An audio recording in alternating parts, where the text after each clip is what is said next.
Alright folks, I'm going to talk loud as I can here because I don't have a microphone on this camera. And I'm in the shop. I got the air conditioner running behind you and fan running to my left, and so it's a lot of noise going on here. Today we're making the Spark Color Tadpole Jr. As if y'all didn't know, as if y'all couldn't read, right? I'm going to cook this up. I got a cup and a half. And while that's cooking, I'll load these molds, get my air compressor built up so this vise can be locked up, and pull it out, and I'll show y'all how to mix it. Alright, let's see what we got, guys. Alright, 354, that's good enough. Alright, I've been shaking this for while that was cooking for a good little bit. Alright, I'm going to count it.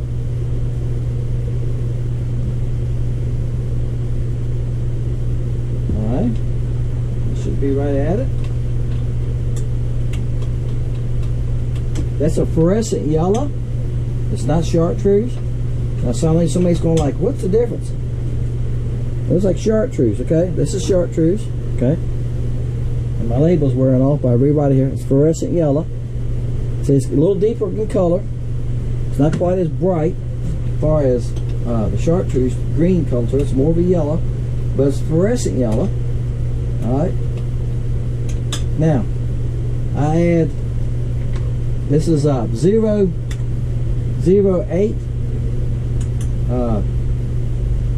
silver. I'm gonna put, I put 2 pinches, and then it also gets gold. Now this is gonna change the color of it, believe it or not. I'm getting 2 pinches of that. Okay. That will change the color of it. Glitter makes a big difference, guys. Some of y'all don't fool with it. It makes a big difference. Alright. I'm going to set it right here where y'all can see. Alright. Y'all can see it there. See how the glitter?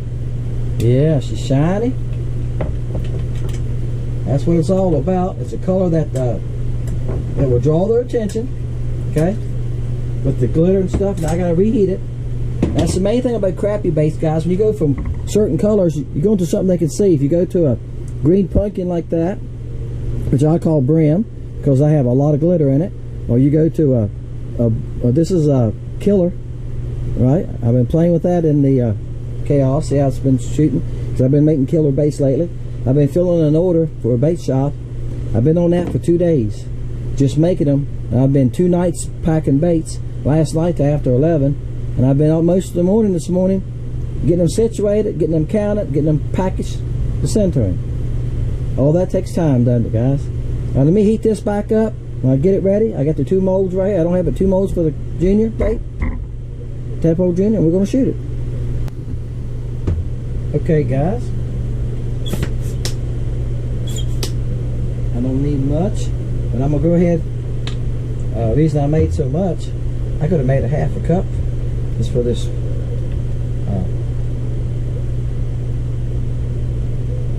You got to tap them off. These little molds. Set my gun in front of the fan, so they're cool.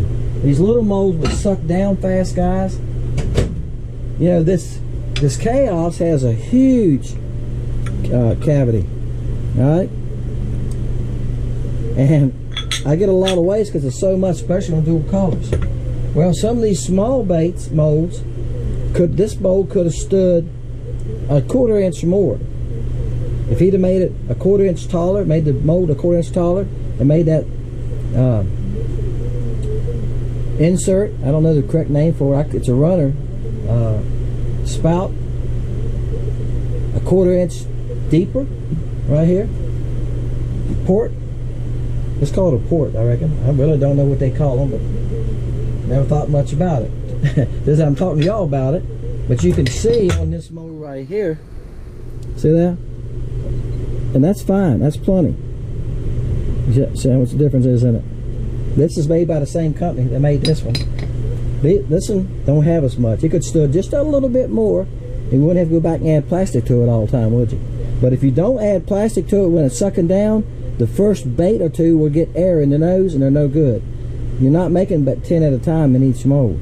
So if you don't have 20 every time you shoot, you're losing a lot of time, right? All right, folks, we're gonna open it. Let's see what we got here. Bam. Oh yeah, man. There you go. Spark. She's shiny, isn't it? All right. Okay, guys, this is a great color on a cloudy day. It's a great time to use spark or the sunshine color. Okay. Water has just a little bit of color to it. It'll work in clear water or somewhat clear water. Let's say visibility on our lake right now is about 2.5 foot. A cloudy day is excellent for that. Early in the morning, late in the evening, low light situations, it works great. All right, guys, you know the routine. Numbers 1 through 400. I go 10 to 400. Make sure you're subscribed. And if that box is black, you're not subscribed. I have many of y'all been telling me, hey, I checked and I was unsubscribed. That's why I asked you to check. You leave your number on Wednesday night around 5:30. I do a random number draw with the computer. Hit a number. It gives me a number. We're going to see who got the closest without going over. That person's going to win. Okay? If you leave a number, come back on Thursday morning. I load that video and see if you won. Okay? You could win, and I'll comment you, hey, you won, and come back and make sure that you won. Wednesday, Fridays are fun videos. Okay? Wednesdays and Fridays are fun videos. Appreciate y'all, guys. Hope you enjoyed the catching after this. I filmed this July 4th weekend. I fished in a no wake zone. Okay? Just to stay away from some boat traffic. And caught these fish without going out on the main lake, because that's in the main channel at the mouth of a creek. And hey, I caught some fish. There was a lot there. They were a little spooky for all the boat traffic and everything was going on, but hey, the old Spark Tadpole Jr. caught a few of them. Hey guys, my name's Dennis, Fishing Lake Country. Hope you enjoy the video. Bam. Alright guys, this is 4th of July weekend. We're making a pour to catch for next Sunday. Oh man, I let it out of the bag at the beginning, didn't I? This is Spark color. He's a small fella. He's about 7 3/4. So it could be a busy weekend on the lake. I was going to try to fish a little bit this morning and see if I can catch something before the traffic gets bad. I wanted to start in this no wake zone, and I might cross the lake here and see what happens. I'm gonna. You can see I'm not very deep water, but deep water is in front of me. You see right here, it's a little school of fish right here, and it's a school of fish to my left. You can see I'm on an old road bed, guys. I don't see them now. They done moved. There's one there. All right, and it's cloudy. Some of it's from the smoke from Canada. We're getting some of that. We're in a poor air situation, they claim. So it looks like it's going to rain, but I think a lot of that is smoke too. I don't know. But they're not calling for rain till later tonight. As I said here, I'm next to the road. I'm on an old sunken bridge. The fish are not very aggressive at all today. I hope it changes. I've been here about 10 minutes. This is the 3rd color I fished. I have fished the color I wanted to make the pour to catch with. They didn't even follow it. And I switched to another color and they would bump it. And this is I went to a Spark, which is a bright color, but it's a cloudy day, right? When it's cloudy or a dull day, or you got some watercolors, chartreuse or Spark's hard to beat. This is Spark. It's a fluorescent yellow. And that crappie hit that, but we'll see. We'll see how this day goes. They are very tough to catch. Like I said, they are following this bait. I can see them. They're paying more attention to this color than anything I've tried so far. So sometimes that's it. Sometimes it's body shape. Sometimes you got to switch your body shape too. Can make a difference. If they're not paying any attention to you, I think I could go to a bug. I know a lot of y'all have been buying the bug and you've been commenting that if that catches them, yeah, they'll hit that bug pretty easy. I might have to go to a bug today before it's over with, and might have to start all over. Might have to start all over in this pour to catch and go to a bug. Sometimes it's like that. The weather has a lot to do with that. Boat traffic, fishing pressure. There was a boat. I know y'all probably can't make it out. It's right there. It's only about, well, it's a little ways over. It's probably 150 feet. He was right here when I started on this corner, and he was going this way, so I came around him. I don't think he knows this bridge is even here. And they're pan fishing. They're catching sun perch. They're using something small because I see them catching them. They might even use night crawlers or some kind of wigglers or something, because they're catching nice brim. Brim right now is finished spawning. These coves right here, this little pocket right here, they're full of them, full of brim stuff. And if they'd go on back or further, I don't know if they know this, to the boat ramp, there's a bunch of brim there. I seen them the other evening on beds. Bam. All right, guys, I moved from that bridge. And didn't catch any more there. They would follow me around, and I think a lot of them were small, but ouch, son of a gun.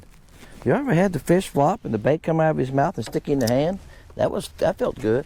I told y'all I've had 2 hooks cut out of me, and they were bass hooks, big hooks. One of them was a swim bait hook, yeah, big hook. It got my thumb, I couldn't get it out. It was clean to the bone. That's what the doctor said. Anyway, he said, it's clean to the bone. I said, yeah, I know, I can feel it. He said, it ain't gonna be easy to get out. He would go numb it. I said, numb it. He gave me a shot, and it was her, actually. I said he. Well, one time was a he. I take it back. I've had it done twice. Once was a man, once was a woman. And they gave you a shot, what they do, and they numb it. And they gave me a shot like right here, you know, and then one like right there, because it was right here, right in the end. And after that, I didn't feel nothing. And I took my dike cutters with me, right? Y'all going like, what? Yeah, I took them with me because I was afraid I'd get there, he wouldn't have enough to cut it with. And he pulled these pair of pliers out of the drawer, and he was squeezing on it, and he was squeezing on it. I pulled them out of my back pocket and handed to him. I said, I was afraid that you wouldn't have a good pair of cutters. He said, yeah, and he cut it. He snapped the hook off, and he said, this might hurt a little bit. And he got it turned around and pushed the point out. Yeah, it's not fun.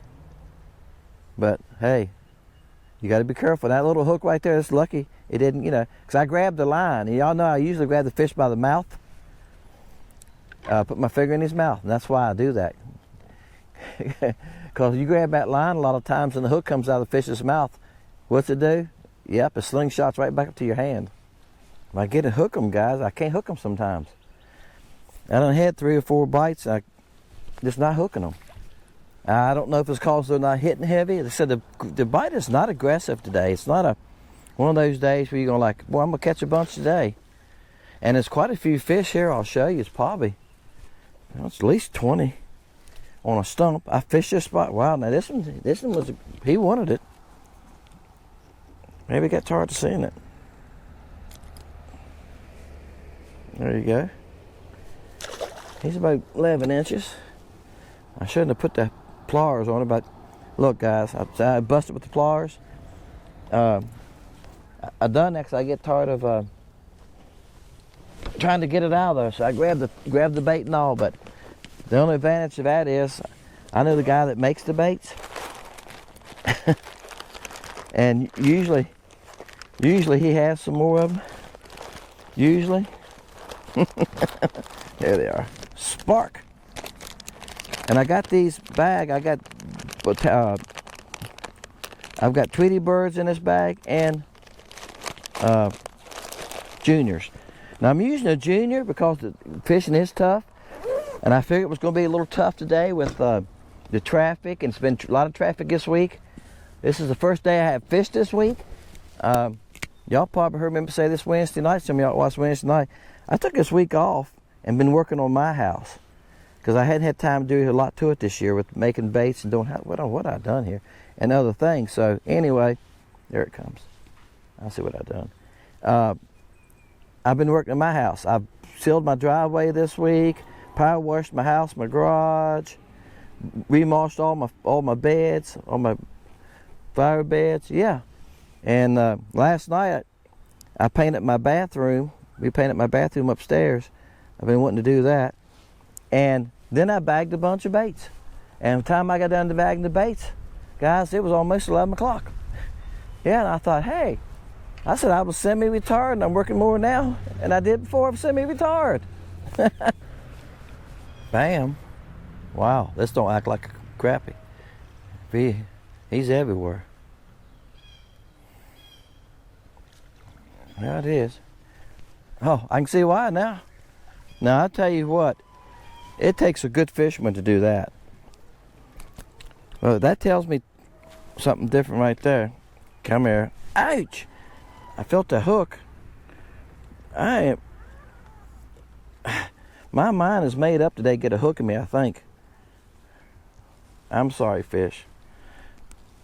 Might have been his fin got me, but that's probably what it was. That's sharp. That don't feel good either, does it?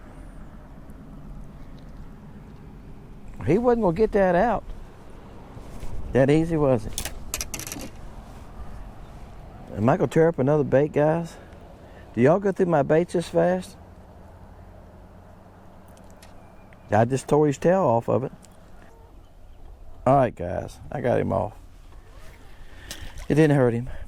I think what happened, I'll show y'all, there's quite a few fish there, and I think what happened is they was chasing it probably, and one of them smacked at it, and I set the hook. Because I felt the bite when I set the hook. I probably messed that fish, and yeah, just like I got the hook in my finger a while ago, what happened to him, right? I believe this one's pretty small. Now guys, I'm 30 feet to 50 feet from them. Yes, the schools that big are scattered. And this is why I think a lot of the small ones are on top. I think they're small like this. I'll show you real fast. I said I was going to show you. I am. Alright, you can see right here, that starts at 30 feet. And that's just a couple there. I'm moving my live scope over here, guys. And see, they go to about 45 and it drops off. Let me show you. See, it's a drop. It's a no road bed. And these, I think, little flickers, they're small fish. Here's your nicer fish. And I don't think it's many big fish in the school. But, you know, they're 10, 11 inches. But when we get into summertime fishing, guys, that's the average fish I'm going to catch. It's about 7 to 11 inches. Once in a while, I'll catch a 12 or 13 inch. Those bigger fish get harder to find, don't they? I was talking about that with one of the locals the other day. And he said, well, I think a lot of them get out in 15 to 20 foot of water, 25 foot. And during the day, they hold up on stumps, maybe just drops on the bank, and they chase shad. Now, a school of shad came through a little bit ago, and that's what happened at the bridge over there when I was fishing down the water bridge. A school of shad came through, and but half, it wasn't many crappie there, guys, maybe 10 or 12, and maybe 15 at the most. And they took off. Some of them, half of them took off. 5, 6, 8 of them took off chasing the shad. And I threw at them a couple of times. And the rest of them that was sitting there would not pay any attention to them. They weren't interested. But they might just ate. And I seen a school of shad come through here all ago. That's why they're sitting here. Shad are crossing through here in this area. And they're just sitting there waiting for a school of shad to come through. So, who knows? They could have just finished eating. They could have just been, just filled up, and they're not interested. You never know. Especially early in the morning like this, because I think they feed a lot at night, don't they? Bam. I like this school.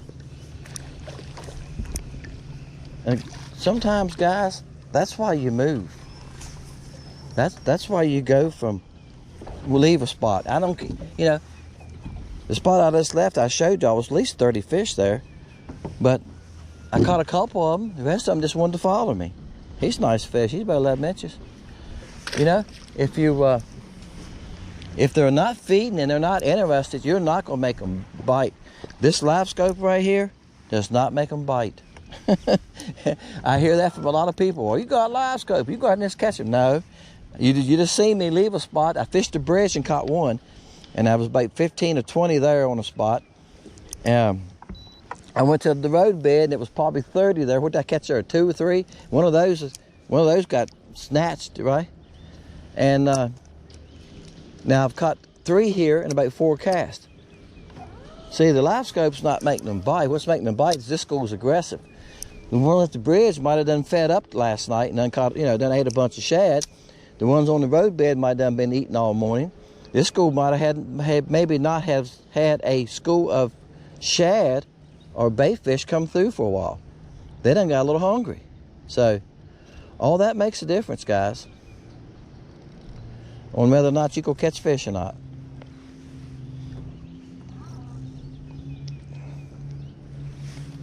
Bam. Just like that. I got quiet, guys, because I seen two come off the post. I couldn't see my bait, and I thought, what are they after me? Or are they after some shad that came by? No, they was after me. All right. But yeah, you just got to find some that are interested in feeding. That's all it is to it. That's why sometimes you just got to move. Now, he's probably not 10 inches. He's probably 9.5.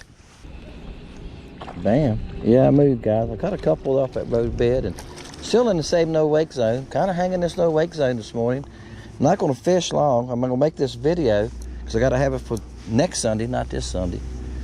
And I'm going to go on in. I got baits to make. Like I said, I've been working on my house all week, and yesterday I spent most of the day in the bait shop till about 4 o'clock. Then I went in and worked on my house, my bathroom. It's a good week to do stuff, like I said, my driveway and stuff like that, because my wife's away. She's coming home tomorrow, so it's easy to get stuff done around the house when nobody's around. You can just go for it, you know. Show y'all what I'm fishing. Looks like just a post, doesn't it? I got a little too close to it. I'm drifting. My boat was trying to drift to it some. I've caught them here before. I think probably the people on this dock probably put a cedar tree out here at one time. And that's probably what's left of it. Bam. And this school's aggressive. That's 2 casts and 2 fish. Wow. You ain't very big, but you're mean. Wow. Maybe you're bigger than I thought you was. I'm gonna net you. Yeah, you are a nice one. Good one to end on there, guys.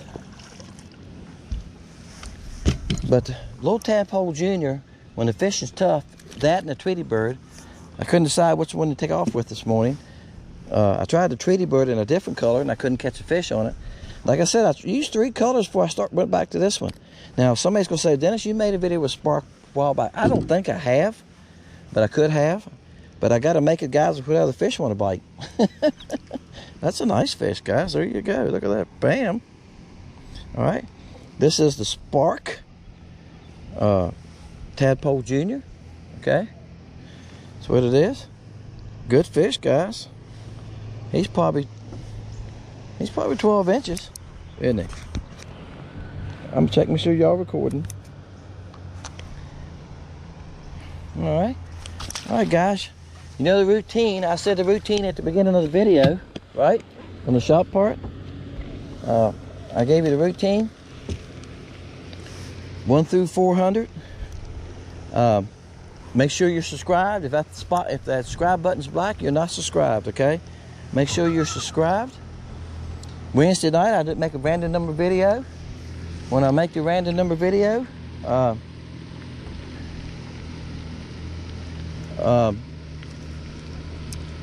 I'll load that on Thursdays. On Wednesdays and Fridays, I load fun videos, okay? So, hey, check out Lake Country Baits. You can find all the baits I fish with, guys, on Lake Country Baits. Appreciate y'all, guys. Thank you for watching. Thank you for being part of Fishing Lake Country. We'll see y'all next time.